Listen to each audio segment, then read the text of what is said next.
Très chers auditeurs, il paraît que certaines médiums s'affairent à des pratiques encore peu connues pour dégager les âmes. Cette technique puissante aiderait les personnes à se délivrer du mal qui les ronge depuis plusieurs années, voire depuis plusieurs vies. Je vais te raconter comment je mets en œuvre cette pratique spécifique par le biais d'histoires d'exorcisme et de dégagement d'âme. Bonjour à toi, j'espère que tu vas bien. Je suis très heureuse de te retrouver aujourd'hui pour une nouvelle chronique, une chronique assez spéciale sur le dégagement d'âme. Cette technique, on la connaît très souvent par le biais de récits ou de films et la plupart du temps, ces techniques sont réalisées par des prêtres. Je suis sûre que tu connais ce film L'Exorciste où cette jeune fille est sous l'emprise d'un démon et les parents font appel à un prêtre pour l'en dégager. Alors évidemment, quand tu regardes ce genre de fiction, tu ne peux qu'avoir peur car tout est mis en œuvre pour justement créer ce type d'émotion en toi. Alors dès que tu vas entendre le mot exorciste, démon, force obscure, avec tous ces récits, tu ne peux te dire que « Oh non, surtout pas, je vais pas aller faire ce genre de pratique et je vais encore moins me connecter à l'invisible parce que j'ai peur non seulement de voir ce genre d'énergie, mais aussi de les absorber. » Alors encore une fois, ces pensées sont saines, car pratiquer en conscience que cela existe, eh bien c'est une très bonne chose. C'est important, comme je te le dis, de toujours avoir conscience que dans les visibles, il existe autant de lumière que d'obscurité, comme sur la Terre d'ailleurs. Et si tu ne pratiques pas en protection, ces obscurités, qui en général ne sont pas là pour répandre le bien, peuvent profiter de ta vulnérabilité et de ton innocence. Mais ce qui est important aujourd'hui, c'est vraiment pour moi de remettre dans le bon sens ce qu'est l'exorcisme, les forces démoniaques et les forces obscures. Parce qu'avec toute cette fiction, on a une mauvaise interprétation de ce qu'est le dégagement finalement. Ce que tu peux observer dans ce genre de film, c'est vraiment d'une grande rareté. Parce que quand on arrive à ce point-là, c'est vraiment qu'on est allé trop loin dans nos pratiques avec l'occulte ou alors qu'on a une grande ouverture et qu'on n'en a pas conscience à ce genre de force. Donc, autant te dire que moi, j'en ai jamais rencontré lorsque j'en ai rencontré, ça n'a jamais été au point de ce que pouvait montrer ce film. En fait, on n'attire pas à nous ce genre de force sans les appeler. Et c'est aussi pour ça que je suis là dans ce podcast. Et c'est aussi pour ça que je l'ai créé. C'est pour te faire prendre conscience que jouer avec l'invisible peut aussi avoir sa part de danger. Mais quand tu pratiques en sécurité, que tu as conscience qu'il est important de te protéger, ce que tu trouves derrière ce voile de l'invisible n'est que lumière et amour. Et si par hasard tu rencontres des forces obscures, alors tu sauras passer ton chemin ou les affronter si besoin. En d'autres termes, si ta pratique est saine, tu ne risques absolument rien. La pratique du dégagement, d'abord, elle n'est pas offerte à tout le monde. Et si tu ne souhaites pas la pratiquer, tu ne la pratiqueras pas, ça s'arrête là. D'abord parce que déjà, tous les médiums n'en ont pas la possibilité. Ça demande une certaine vibration, une certaine forme d'énergie. Et aussi parce que tous les médiums n'ont pas envie de pratiquer avec ce type d'énergie parce que ça ne les intéresse pas, tout simplement, et ça ne les attire pas. Encore une fois, tu as ton libre arbitre dans tes pratiques. Et si aujourd'hui tu es médium ou que tu es en voie de l'être, c'est important que je répète ça, que tu as cette opportunité et ce choix de poser tes limites avec l'univers. Si tu ne désires pas faire certaines pratiques, c'est à toi de poser tes limites et de dire non. Si par exemple tu ne souhaites pas communiquer avec les défunts, alors c'est ton choix. Et ça, même si un jour tu as cette connexion, l'univers va être là pour te faire une proposition et te dire « Ok, tu as cette possibilité de travailler avec les défunts, est-ce que tu le souhaites ?» Et c'est à toi de dire oui ou non, parce qu'en tant que médium, tu as aussi ce choix.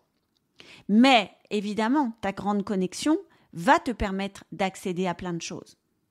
Mais ton libre arbitre est très important parce que ça va définir de la manière dont tu veux te connecter avec l'invisible et avec qui tu veux travailler dans l'invisibilité. Finalement, c'est comme dans la vie sur Terre. tu incarnes ce que tu désires en posant tes limites avec ton entourage et avec toi-même. C'est aussi simple que ça. Donc, si on revient au dégagement, il s'agit ici de libérer des personnes du mal. Tu l'as bien compris. Le mal peut se traduire sous différentes formes et on peut avoir très bien des possessions d'une force obscure, comme tu peux le voir dans l'exorcisme, mais il n'y a pas que ça.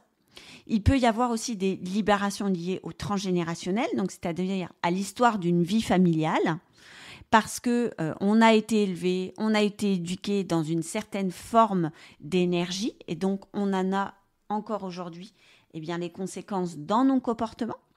On peut aussi être libéré d'une vie antérieure dans laquelle on a eu ce qu'on appelle un karma, c'est-à-dire que par un mauvais comportement, aujourd'hui, on en a encore les conséquences.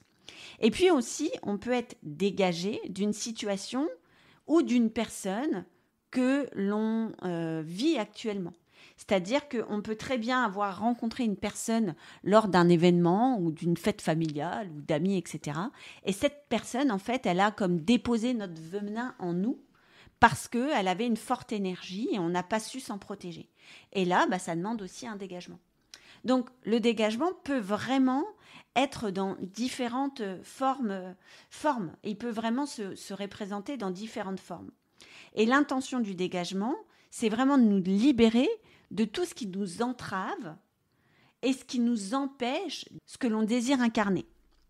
Donc, ça peut être vraiment dans quelque chose de beaucoup plus spirituel. Donc, je désire incarner une femme heureuse, avec un certain charisme, dans une certaine forme de puissance. Donc, on est dans une dimension beaucoup plus large. Mais ça peut être tout simplement, je désire avoir un bon sommeil et être en bonne santé.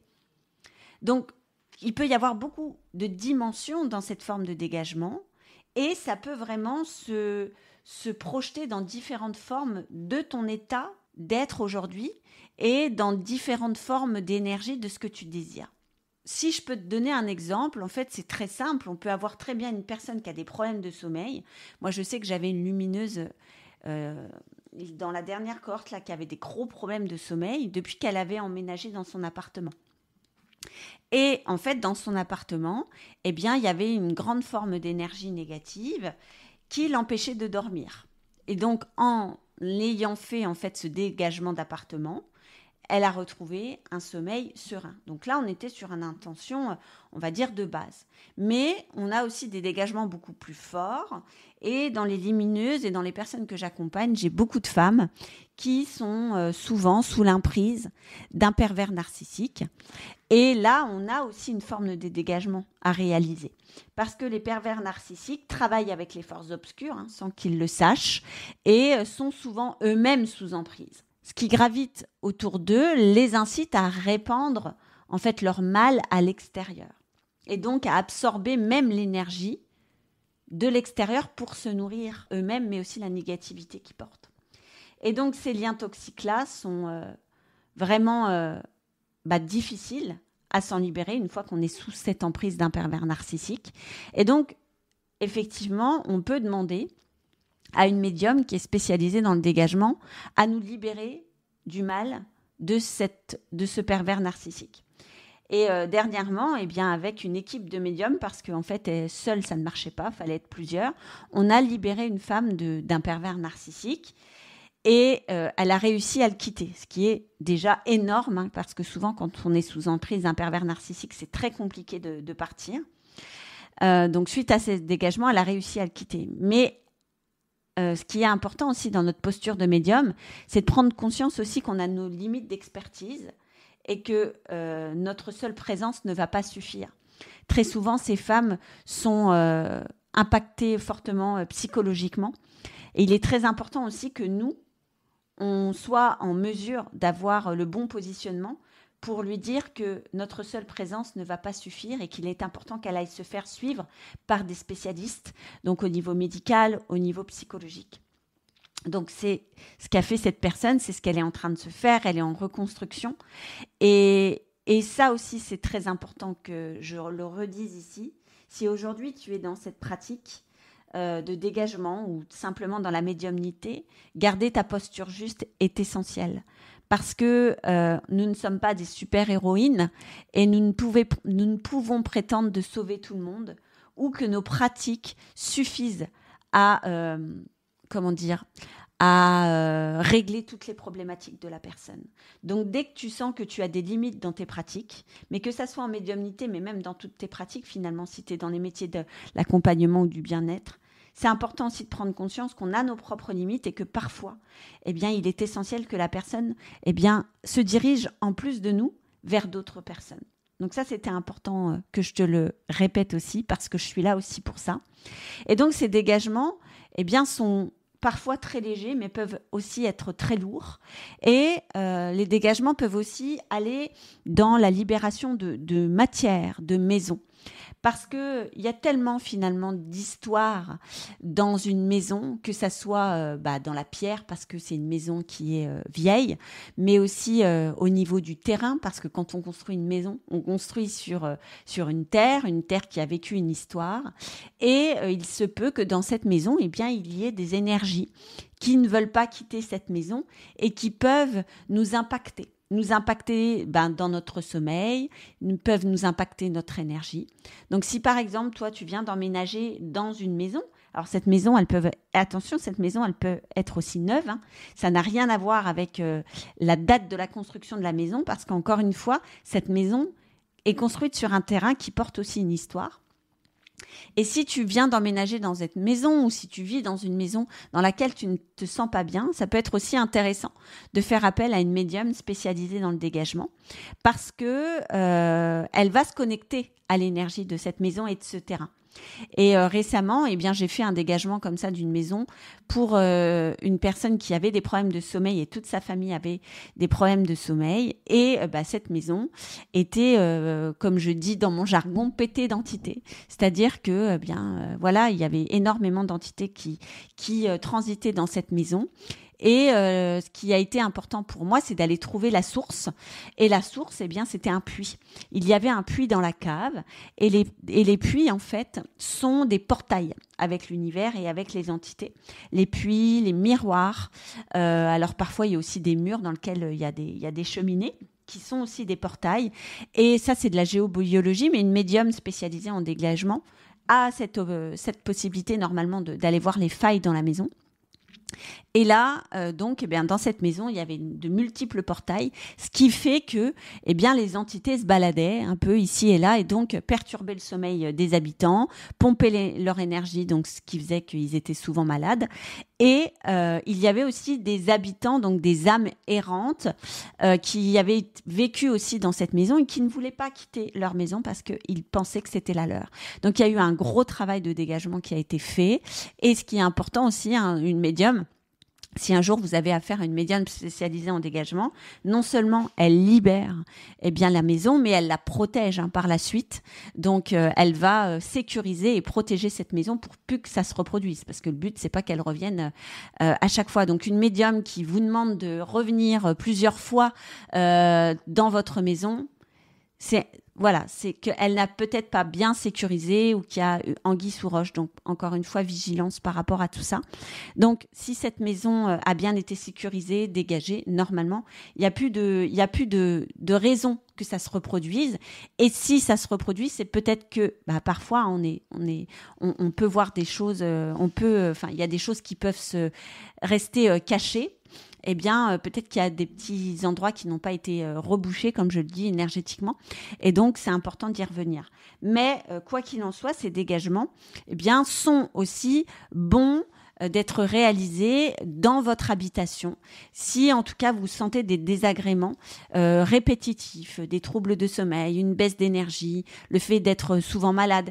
Et ça se répand sur tous les membres de la maison, voire jusqu'aux animaux. Donc ça, c'est important aussi d'être vigilant sur ces formes d'énergie qui peuvent vous impacter dans votre quotidien. Souvent, nous n'avons pas forcément conscience que les désagréments qui se trouvent dans notre corps, dans nos émotions et dans notre environnement peuvent être issus de l'invisible.